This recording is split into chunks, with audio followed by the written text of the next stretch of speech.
चरित्र को श्रवण करते हैं।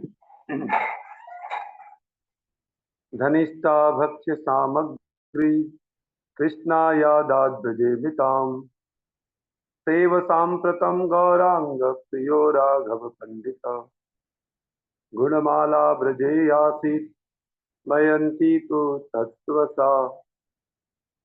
और गणपति दीपिका में बताती है, जो भगवान कृष्ण की ब्रज लीला हुई उसमें जो धनिष्ठा जी थी, ये गोपी है धनिष्ठा, इसने श्री कृष्ण जी को बहुत सी खाद्य सामग्री प्रदान की थी। वे ही अभी गौरांग लीला में गौरांग महाप्रभु के प्रिय श्री राघव पंडित हुए हैं। और ब्रज लीला में जो गुणमाला थी वह राघव जी की बहन दमयंती हुई है। Eastern rail line Sealdah station से उत्तर की ओर सोदपुर स्टेशन है। यहाँ पर गुरु महाराज जी जाते ही रहते हैं, लगभग कथाएं होती रहती हैं। इस स्टेशन के 1 मील पश्चिम में गंगा के किनारे पानीहाटी नाम की एक जगह है, जो कि श्री राघव पंडित जी का आविर्भाव स्थान है। राघव भवन में श्रीमन महाप्रभु जी का नित्य अवस्थान है। श्री कृष्ण लीला में धनिष्ठा देवी ने श्रीमती यशोदा माता जी के निर्देश अनुसार श्री कृष्ण का प्रसाद राधा रानी जी को दिया था। राधा रानी जी ने वह प्रसाद प्रेम के साथ ग्रहण किया था। यशोमती आज्ञा पे घनिष्ठ जब हम दोपहर का मध्याह्न गौर आरती करते हैं तो उसमें लिखा होता है, यशोमती आज्ञा पे घनिष्ठ आनीता श्री कृष्ण प्रसाद राधा गुंजे हय प्रीत। भक्ति विनोद ठाकुर जी जो बोले, स्वयं भगवान नंदनंदन श्री कृष्ण के अभिन्न स्वरूप श्री गौरांग महाप्रभु जी ने उसी प्रकार राधा जी के भाव में भावित होकर धनिष्ठा के अभिन्न स्वरूप राघव पंडित जी द्वारा दिए गए द्रव्यों का भोजन करने की लीला की थी। राघव पंडित जी के घर में श्रीमन महाप्रभु जी के हमेशा रहने की बात तिलकसदास कविराज गोस्वामी जी ने श्री चैतन्य चरितामृत की अंत लीला के द्वितीय परिच्छेद में इस प्रकार से वर्णन की है। सच्चीर मंदिरे आर नित्यानंद नर्तने श्रीवास कीर्तने और राघव भवने यही 4 ठाई प्रभुर सदा आविर्भाव प्रेमा कृष्ण है प्रभुर सहज स्वभाव। अर्थात माता सची देवी के मंदिर में श्रीमन नित्यानंद प्रभु जी के नित्य में, जहाँ नित्यानंद प्रभु कीर्तन कर रहे हो, नृत्य कर रहे हैं, एवं श्रीवास प्रभु जी के कीर्तन में, नित्यानंद प्रभु के नित्य में, सची माता के मंदिर घर में और श्रीवास के कीर्तन में तथा श्री राघव पंडित जी के भवन में, ये 4 जगह पे महाप्रभु जी हमेशा नित्य रहते हैं। कारण यह है कि श्रीमन महाप्रभु जी प्रेम से आकृष्ट हो जाते हैं।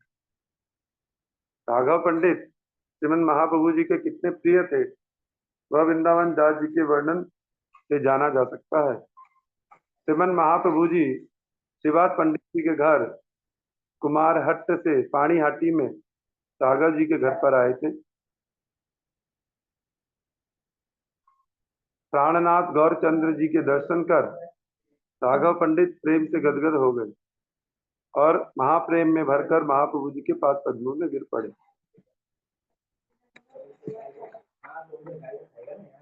राघवेर भक्ति देखी श्री वैकुंठनाथ राघवेर करिलेन शुभ दृष्टिपात प्रभु बले राघवेर आलय असिया पासरीलु सब दुख राघव देखिए गंगाय मज्जन कैल ये संतोष है कई सुख पाइलांग राघव आलय।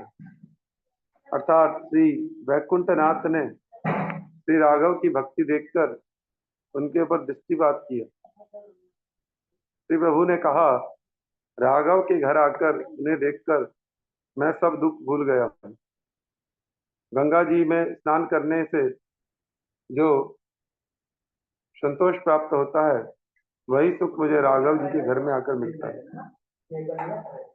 श्री राघव पंडित जी द्वारा प्रगाढ़ भक्ति से पकाए हुए द्रव्य भोजन करने के लिए श्री चैतन्य महाप्रभु स्वयं उनको बनाने के लिए आदेश देते थे और राघव पंडित जी ही परम उत्साह के साथ बहुत प्रकार के द्रव्य बनाकर महाप्रभु जी को खिलाते थे।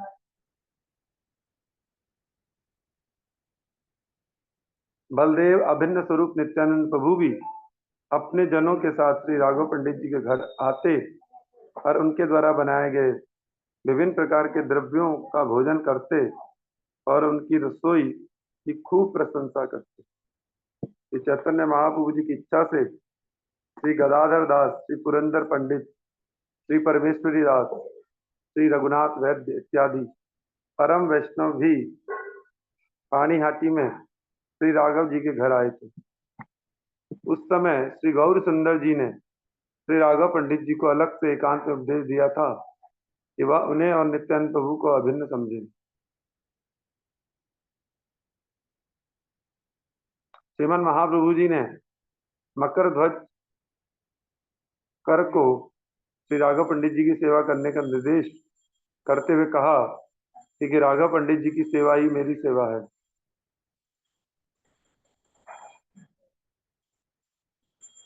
मकर ध्वज कर राघव पंडित जी के कृपा पात्र शिष्य थे। इनका जन्म कायस्थ कुल में हुआ था और वे ही पानीहाटी में रहते थे। वे गुरुदेव जी की आज्ञा का पालन करते हुए उनके द्वारा दिए गए द्रव्यों की झाली लेकर प्रत्येक वर्ष पुरी जाते थे। यह लीला श्री चैतन्य चरितामृत में अंत्य लीला के 10वें परिच्छेद में वर्णित हुई है। राघव जी की बहन दमयंती महाप्रभु जी की सेवा के लिए एक पात्र में 2 महीने तक के लिए खाद्य द्रव्य सजाकर देती थी।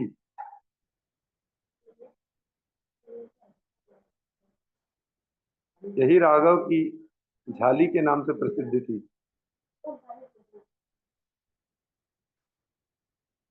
मतलब जैसे सूखा मेवा होता है इस प्रकार से 2 महीने तक के लिए। अभिराम ठाकुर जी द्वारा लिखे पाठ पर्यटन एवं श्रील कविराज गोस्वामी द्वारा लिखित श्री चैतन्य चरितामृत में यह विषय सुंदर रूप से वर्णित हुआ है। पानीहाटी ग्रामे राघव दमयंती धाम राघवेर झाली बली आचय आख्यान।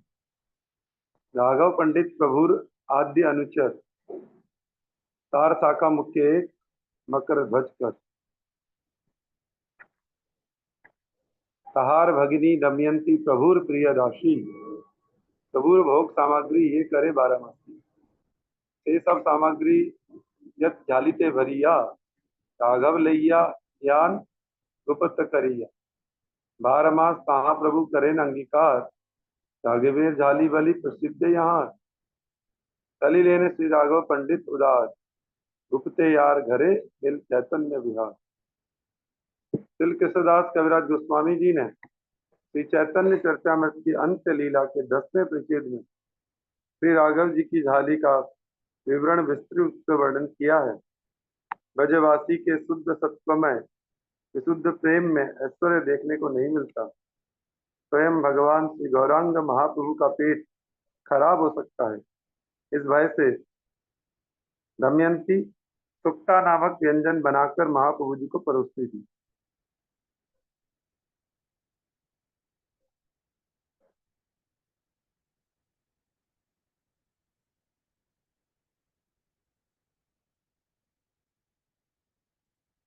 इस प्रकार स्नेह के दिए गए द्रव्य से महाप्रभु जी को उल्लास होता था।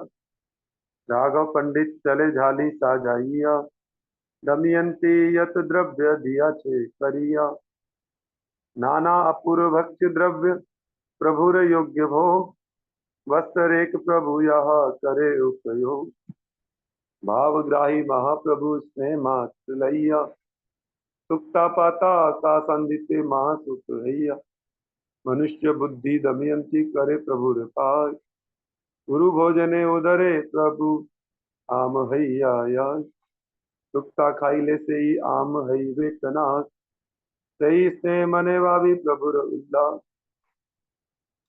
श्री राघव पंडित भी श्री चैतन्य महाप्रभु जी के लिए उन सब द्रव्यों को एक पेटिका में सजाकर साथ ले चले जो दमयंती ने उन्हें दिए थे। उस झाली में क्या क्या पदार्थ श्री राघव पंडित ले जाते थे उनका वर्णन करते हैं। अनेक प्रकार के खाद्य पदार्थ श्री महाप्रभु जी के खाने योग्य उस झाली में होते थे जिनको प्रभु वर्ष पर्यंत उपयोग करते रहते थे। श्री चैतन्य महाप्रभु जी भावग्राही भगवान है, वे केवल प्रेम को ही ग्रहण करते हैं। सुक्ता के पत्तों एवं कासुंदी में ही वे महासुख अनुभव करते हैं। दमयंती शुद्ध प्रेम भक्ति के कारण श्री महाप्रभु जी में मनुष्य बुद्धि रखती थी और सोचती थी कि भारी भोजन करने से प्रभु के उदर में यदि आंव पैदा होगी तो सुक्ता चूर्ण खाने से उदर की आंव नष्ट हो जाएगी। दमयंती के बस इसी शुद्ध प्रेम के कारण श्री महाप्रभु बहुत आनंदित होते। श्री राघव पंडित जी के शुद्ध प्रेम के वशीभूत होकर श्री चैतन्य महाप्रभु जी ने राघव की प्रेम निष्ठा के बारे में पुरुषोत्तम धाम में अपने भक्तों के सामने परम उल्लास के साथ वर्णन करके सुनाया था, जो कि श्री चैतन्य चरितामृत की मध्य लीला के 15वें अध्याय में वर्णित है। अपने घर में सैकड़ों नारियल के वृक्ष होते हुए भी राघव पंडित जी दूर दूर से अधिक मूल्य में नारियल खरीदकर नारियल का जल और उसके भीतर का सस्य, इसको बोलते हैं मलाई बोलते हैं कई लोग, का महाप्रभु जी को निवेदन करते थे। यही नहीं, महाप्रभु जी को निवेदन करके स्वयं महाप्रेमाविष्ट हो जाते थे। महाप्रभु भी उनके द्वारा दिए गए सब द्रव्य ग्रहण करते थे। वे किसी भी अशुद्ध द्रव्य का भोग नहीं लगाते थे। एक बार एक सेवक ने पहले जमीन पर हाथ लगाने के बाद फल को पकड़ा तो इन्होंने सोचा कि इस फल पर बाहर के लोगों की पैरों की धूली का स्पर्श हो गया है,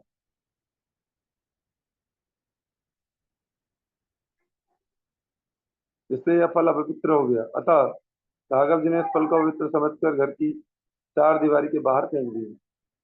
राघव पंडित महाप्रभु जी के भोग के लिए अच्छे अच्छे मीठे केले, आम, कटहल इत्यादि फल दूर दूर के गांवों में बहुत मूल्य चुकाकर लाते थे। राघव पंडित के फल फेंकने के संबंध में किसी के मन में संदेह हो सकता है, ये सोचकर श्री भक्ति सिद्धांत सरस्वती ठाकुर ने अपने अनुभाष्य में इस विषय के प्रति सावधान किया है। श्री राघव पंडित कोई जड़ी रुचिवायु रोगग्रस्त कर्म जड़ व्यक्ति या प्राकृत कनिष्ठ भक्त की तरह द्वैत बुद्धि विशिष्ट बनकर भौमे इत्यादि अर्थात जड़ वस्तु पर सिद्ध आरोपण करने वाले मनोधर्मी नहीं थे। वे तो नित्य सिद्ध कृष्ण सेवक थे। जड़ीय कामगंध विहीन अप्रकृत सेवा भाव में मग्न रहते हुए अनुक्षण अपने आराध्य की सेवा करते थे।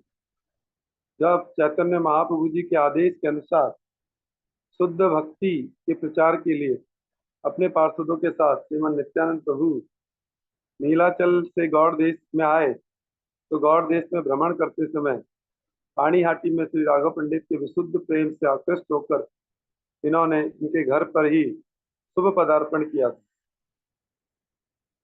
तब श्री नित्यानंद जी के पार्षद श्री माधव, श्री गोविंद और श्री वासुदेव घोष, ये तीनों ही श्रेष्ठ कीर्तनिया भाई भी वहां उपस्थित हो गए। उनके कीर्तन से भावाविष्ट होकर नित्यानंद प्रभु नित्य कीर्तन करने लगे और नृत्य के अंत में भावाविष्ट होकर विष्णु भगवान के सिंहासन पर बैठ गए। नित्यानंद जी को सिंहासन पर बैठकर राघव पंडित ने पार्षदों सहित श्री नित्यानंद प्रभु का महाअभिषेक किया। महाअभिषेक के पश्चात दिव्य माला और वस्त्रादि के द्वारा शोभित होकर नित्यानंद प्रभु पुनः सिंहासन पर विराज गए और राघव पंडित जी उनके बगल में छत्र धारण कर खड़े हो गए। उस समय एक अलौकिक घटना इस प्रकार घटी कि प्रेमाविष्ट होकर नित्यानंद प्रभु जी ने राघव पंडित जी को कदम के फूलों की माला लाने का आदेश दिया। तो राघव पंडित ने उन्हें बताया कि अभी तो कदम के वृक्ष के फूल फूटने का समय ही नहीं है। तब नित्यानंद प्रभु जी ने राघव पंडित को कहा, अपने घर में जाकर खोजो, फूल मिल जाएंगे। राघव पंडित घर में गए तो जंबीर के वृक्ष पर कदम के फूल देखकर अत्यंत आश्चर्यचकित विस्मित हो गए। जल्दी जल्दी उन्होंने कदम के फूलों को पेड़ से उतारा और उनकी माला तैयार करके नित्यानंद प्रभु को पहनाई। कुछ समय के बाद ही दमनक पुष्प की सुगंध से सारी दिशाएं महक उठी। तो नित्यानंद प्रभु ने कहा, इससे गौर सुंदर दमनक फूलों की माला पहनकर कीर्तन श्रवण करने के लिए नीलाचल से यहाँ आए हैं। नरहरि चक्रवर्ती ठाकुर ने भक्ति रत्नाकर ग्रंथ में इस अद्भुत नित्य कीर्तन लीला का उल्लेख किया। प्रथमे ही नित्यानंद प्रिय गण संगे पाणिहाटी ग्राम आइला महारंगे। राघव पंडित श्री मकर ध्वज पर सवार हैल महा उल्लास अंतर। राघव पंडित ग्रहे ये नित्य कीर्तन कहा वर्णिवार शक्ति धरे कौन जन। रामदास गदाधर दासी दासादि सहित पाणिहाटे ग्रामे प्रभु हैला उपनीत। प्रथम राघव पंडित आर पंडितेर आलयते संकीर्तन आरंभ सुख व्यापिल जगत। महाभक्त राघवेर जन्म कथाय भक्त जन्म स्थानेर महिमांतनाय। श्रीमन नित्यानंद प्रभु के आदेश से रघुनाथ दास गोस्वामी जी ने जिस समय पाणिहाटी में गंगा के किनारे दही और चिड़वे का महोत्सव किया था, उस समय राघव पंडित निसंकड़ी प्रसाद के साथ वहां उपस्थित हुए थे और वहां नित्यानंद प्रभु जी की पुलिन भोजन लीला देखकर विस्मित होते थे। दही चिड़वे के महोत्सव के बाद नित्यानंद जी ने कुछ समय वहां विश्राम किया तथा विश्राम करने के पश्चात सायंकाल के समय श्री राघव पंडित के प्रेम से आकर्षित होकर उनके घर चले गए। वहां जाकर उन्होंने नृत्य आरंभ कर दिया। नित्यानंद प्रभु के दर्शनों के लिए वहां श्री गौरांग महाप्रभु जी का आविर्भाव हुआ। राघव पंडित जी के सौभाग्य को प्रदर्शन करते हुए राघव पंडित जी के घर में श्रीमन महाप्रभु और नित्यानंद प्रभु जी आसन पर बैठे। दोनों ने आसनों पर बैठकर राघव पंडित जी द्वारा प्रदत्त अमृत के समान पीठा पायस, कैला चावल और विविध व्यंजनादि समस्त द्रव्य परम तृप्ति के साथ सेवन किए। राघव पंडित जी ने स्नेह परवश होकर महाप्रभु जी का अवशेष प्रसाद रघुनाथ दास गोस्वामी जी को प्रदान किया। श्री पुरुषोत्तम धाम में गुंडीचा मंदिर मार्जन लीला में श्री जगन्नाथ देव जी की रथ यात्रा में एवं जल केली लीला में राघव पंडित जी महाप्रभु जी के साथ ही थे। रथ के आगे 7 संकीर्तन के टोलों में से प्रथम टोले में स्वरूप दामोदर जी मूल गायक थे, जबकि श्रीमद अद्वैताचार्य नृत्य करने वाले थे एवं 5 दोहार देने वालों में से राघव पंडित भी एक थे। चल भक्ति सिद्धांत सरस्वती ठाकुर जी ने श्री चैतन्य चरितामृत के अनुभाष्य में श्री राघव पंडित जी की समाधि के विषय में उल्लेख किया है। उन्होंने लिखा है कि राघव पंडित जी की समाधि के ऊपर लता कुंजों से घिरी एक ऊंची वेदी बांधी गई है। जिस स्थान पर समाधि है उसके उत्तर की तरफ टूटे फूटे मकान में बड़ी लापरवाही के साथ सेवित श्री मदन मोहन जी का विग्रह विराजमान है। पाणिहाटी के वर्तमान जमींदार श्री शिवचंद्र राय चौधरी की देखरेख में सेवा की व्यवस्था चल रही है। श्री प्रभुपाद जी ने 1932 में अनुवाद से लिखा था, तब जो अवस्था थी वह अवस्था अब नहीं है। अब तो नया मंदिर बन गया तथा कई नए कमरे आदि भी बन गए हैं। यहाँ पर हम राघव पंडित जी का चरित्र हम लोगों ने श्रवण किया है।